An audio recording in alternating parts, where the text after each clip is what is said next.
ناظرین، آج کی گفتگو کا موضوع ہے علی گڑھ کے طنز و ظرافت نگار۔ طنز و مزاح کا تعلق دراصل انسانی معاشرت سے ہے۔ یہ عمل کسی بے معنی ہنسی کا نام نہیں، بلکہ یہ گہرے عرفان ذات اور معاشرے کے شعور سے جنم لیتا ہے۔ اردو میں اس کے ابتدائی نمونے جعفر زٹلی کے یہاں ملتے ہیں۔ یہاں گو اور ان کے بعد کے شعراء کے یہاں بھی طنز و ظرافت کے نقوش محسوس کیے جا سکتے ہیں۔ اردو نثر میں مزاح کا قدیم ترین نمونہ حاتم کے کلیات میں موجود ہے۔ یہ قدیم نثر پارہ شاہ کمال نے اپنے تذکرے مجموع الانتخاب میں بھی نقل کیا ہے۔ 19ویں صدی کے نصف آخر میں غالب کے خطوط اور ظریفانہ کلام کے بعد سر سید اور ان کے رفقا کی تحریروں میں طنز و ظرافت کے اعلیٰ نمونے پائے جاتے ہیں۔ سر سید، شبلی، حالی، ڈپٹی نصیر احمد، سجاد حیدر یلدرم، سلطان حیدر جوش، محمد علی جوہر، محفوظ علی بدایونی، رشید احمد صدیقی، احمد جمال پاشا، مشتاق احمد یوسفی اور مختار مسعود نے اپنے گراں قدر لطیف علمی فن پاروں کے ذریعے اس فن کو استحکام بخشا اور مثبت روایت قائم کی۔ 20ویں صدی کے اواخر میں قمر الہدیٰ فریدی نے اس روایت کے تحفظ کی ذمہ داری قبول کی۔ سلطان حیدر جوش نے اپنی معیاری تحریروں سے مزاح کے ذریعے اصلاحی پہلو تلاش کیے۔ ان کی پہلی کتاب ہوائی کے نام سے منظر عام پر آئی۔ بعد ازاں 2 اور کتابیں نقش و نقاش اور نواب فرید شائع ہوئیں۔ نقش و نقاش کا ابتدائیہ اینک نہایت دلچسپ اور توجہ طلب ہے۔ سلطان حیدر جوش کی علمی تحریروں میں سنجیدہ موضوعات پر مزاحیہ پہلو قاری کے ذہن کو تازہ کاری کا احساس دلاتے ہیں۔ طنز میں مزاح اور مزاح میں طنز پیدا کرنا ان کا فنی امتیاز ہے۔ جوش فکر اور فسانہ ان کے مضامین کے 2 مجموعے شائع ہوئے۔ ان میں طنز و مزاح کے عمدہ نمونے ملتے ہیں۔ سلطان حیدر جوش بصارت سے بصیرت کا کام لیتے ہیں۔ مضمون قرض و مقراض میں طنز و مزاح کا ایک خوبصورت نمونہ پیش ہے۔ زمانے 3 طرح کے ہوتے ہیں: ماضی، حال اور مستقبل۔ زمانہ گزشتہ تاریخ ہے، موجودہ کا حال روشن ہے اور مستقبل کو نتیجہ حال کہنا چاہیے۔ سلطان حیدر جوش کی تحریروں میں طنز، خالص مزاح اور رمز کے اعلیٰ نمونے ملتے ہیں، لیکن کہیں کہیں ان کا طنز مزاح سے دامن چھڑا کر ذہنناکی کی سرحدوں تک جا پہنچتا ہے۔ سلطان حیدر جوش مشرقی طرز کے مزاح نگار تھے۔ انہوں نے مغربی تہذیب کے خلاف گہرے طنز کیے ہیں۔ سجاد حیدر یلدرم نے علی گڑھ سے BA کی ڈگری حاصل کی۔ چند برس علی گڑھ مسلم یونیورسٹی میں رجسٹرار کے عہدے پر فائز رہے۔ جزوی طور پر صدر شعبہ اردو کی حیثیت سے بھی خدمات انجام دی۔ مختلف ممالک کا دورہ کیا۔ ترکی میں قیام کے دوران ترکی زبان میں استعداد حاصل کی۔ یلدرم ترکی زبان کا لفظ ہے۔ وہ ترکی ٹوپی پہنتے تھے اور دبلے پتلے منحنی سے انسان تھے۔ یلدرم نے ترکی افسانہ آصف کا اردو ترجمہ کیا۔ اس افسانے میں عشق و محبت کے عنصر کو آصف اور مردوں کی ارواح کے تخیل سے ملایا گیا ہے۔ ابتدا میں افسانہ پڑھتے وقت قدرے الجھن ہوتی ہے، لیکن آہستہ آہستہ دلچسپی پیدا ہونے لگتی ہے۔ سالس بالخیر ترکی افسانہ نگار احمد حکمت کے مشہور ناول کا اردو ترجمہ ہے۔ حکایات و اعتصابات یلدرم کے علمی مضامین کا مجموعہ ہے جو الناظر پریس سے شائع ہوا۔ مثلاً نیرنگ کا ایک نمونہ سنیے۔ یلدرم کی تحریروں میں ایک بڑی بات یہ ہے کہ وہ صرف پرمعنی ہی نہیں ہوتی بلکہ معنی خیز بھی ہیں۔ صرف معنی خیز ہی نہیں، خیال انگیز بھی ہیں۔ گویا یہ خیالات ہی نہیں بلکہ خیالات کے تخم بھی ہیں۔ یلدرم نے اپنے مؤثر نثری تحریروں کے ذریعے ظرافت کے سنجیدہ اور شائستہ پہلو تلاش کیے۔ ان کے چند اہم طنزیہ مضامین میں حضرت دل کی سوانح عمری، حکایات لیلی و مجنوں، سفر بغداد، اور زیارت قاہرہ اہم ہیں۔ ان مضامین کی تنزیہ ادبی نثر سے جلدرم کی عالمانہ فکر اور ظریفانہ لطافت کا اندازہ ہوتا ہے۔ سر سید کی تحریروں میں تیکھے مگر شائستہ نثر پاروں کے علاوہ مزاح کے لطیف نمونے موجود ہیں۔ ان کے مضامین میں بحث و تکرار اہم ہیں۔ سر سید نے اپنے مخالفین کو طنزیہ و مزاحیہ انداز میں نشانہ بنایا ہے یا بعض اوقات تحریف کے انداز میں اظہار خیال کیا ہے۔ مولانا شبلی کا شمار علی گڑھ کالج کے بنیاد گزاروں میں ہوتا ہے۔ وہ اعلیٰ پائے کے ظرافت نگار اور صاحب طرز ادیب تھے۔ شبلی کی تحریریں سنجیدہ اور علمی طنز کا نمونہ پیش کرتی ہیں۔ انہوں نے اپنے دور کی معاشرت کو مؤثر طنزیہ پیرائی میں پیش کیا ہے۔ شبلی کے یہاں ظرافت سے زیادہ طنز و تاریخ کا پہلو نسبتاً نمایاں نظر آتا ہے۔ بائیں ہمہ ان کے مزاح میں شوخی اور شگفتگی موجود ہے۔ شبلی کے خطوط اور سیاسی نظمیں مثلاً مولویوں کا شغل تکفیر، صلح کانفرنس کی شکست اور جنگ کا آغاز طنز کے اعلیٰ نمونے پیش کرتے ہیں۔ نذیر احمد بنیادی طور پر ناول نگار تھے، لیکن ان کی تحریروں اور خصوصاً ناولوں میں طنز و مزاح کے عمدہ اور شائستہ نمونے موجود ہیں۔ انہوں نے ناول میں کرداروں کے ذریعے طنزیہ جملوں کا برمحل استعمال کیا ہے۔ حال ہی کی عالمانہ تنقیدی بصیرت میں اصلاحی طنز اور مزاحیہ تنقید کا پہلو کارفرما نظر آتا ہے۔ ان کی ایک مشہور نظم کالے اور گورے کی صحت کا میڈیکل امتحان توجہ طلب ہے۔ اس نظم کے سیاسی تناظر میں لطیف عالمانہ طنز ملتا ہے۔ مسدس حالی میں ملت اسلامیہ پر اصلاحی نوعیت کا لطیف طنز الطاف حسین حالی کی حص مزاح پر دلالت کرتا ہے۔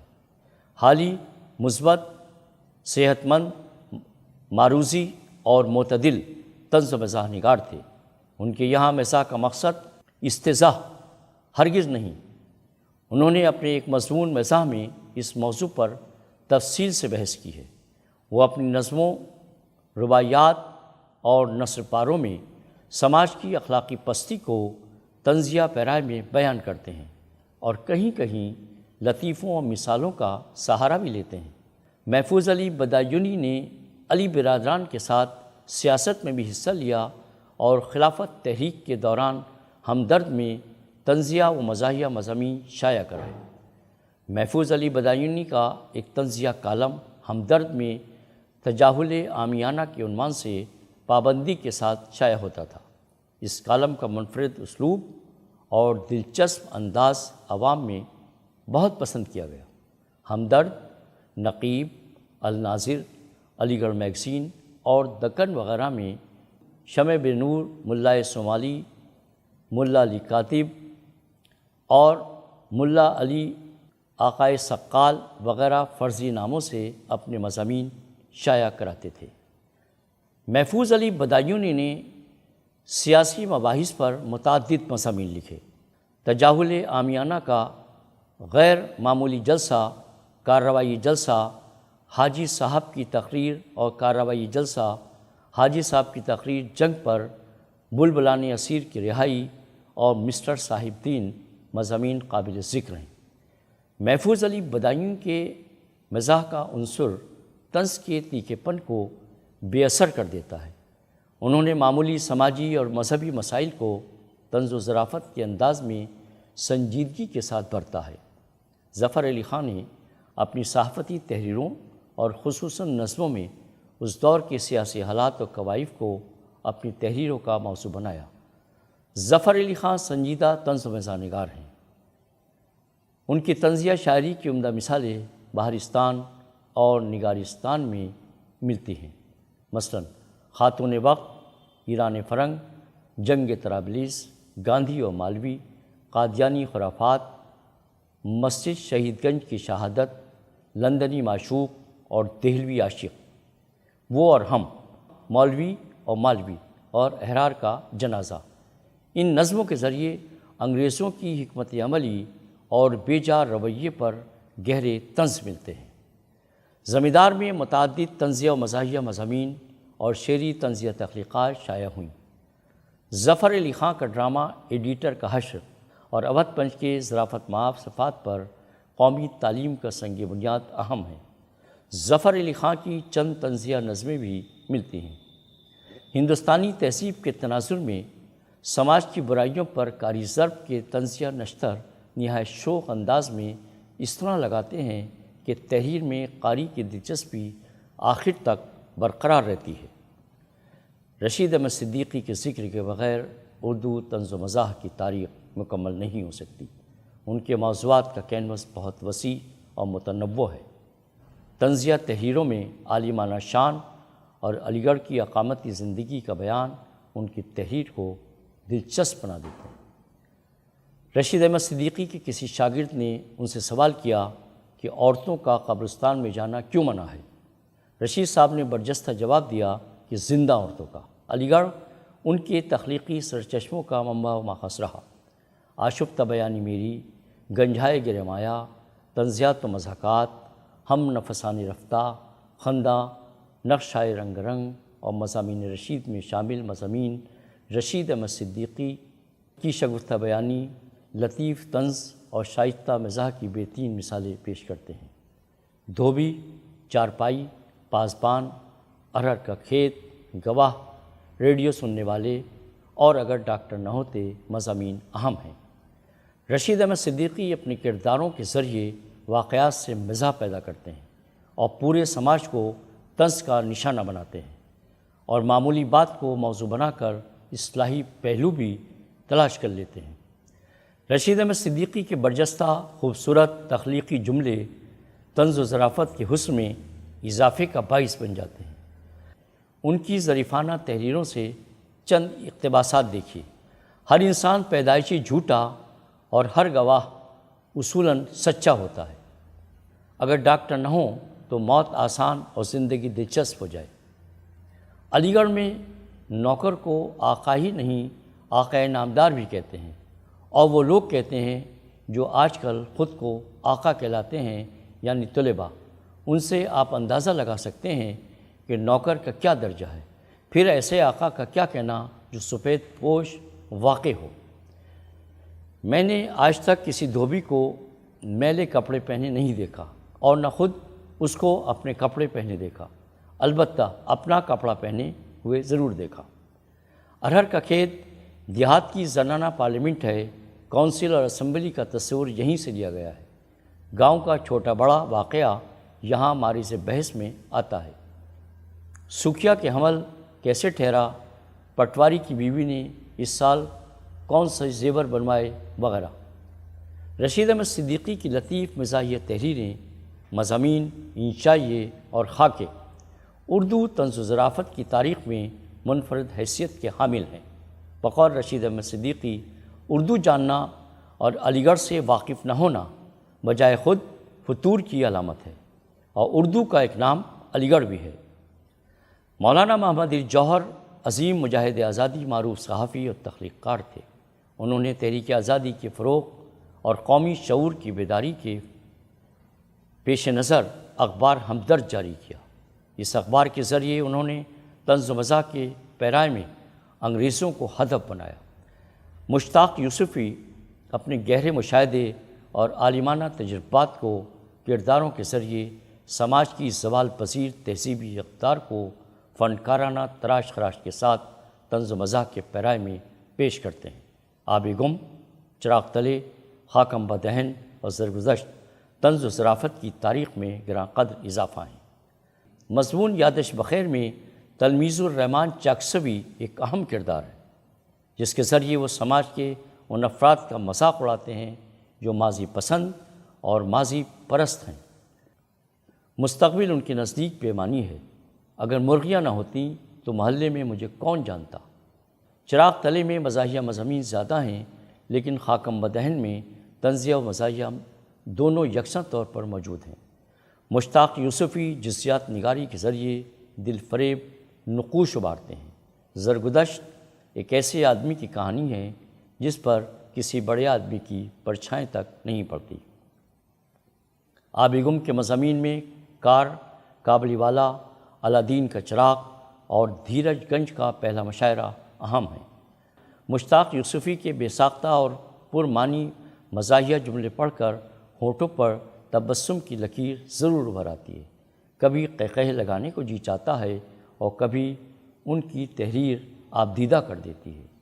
عمر کی اس منزل پر آ پہنچا ہوں کہ اگر کوئی سن ولادت پوچھ بیٹھے تو اسے فون نمبر بتا کر باتوں میں لگا لیتا ہوں۔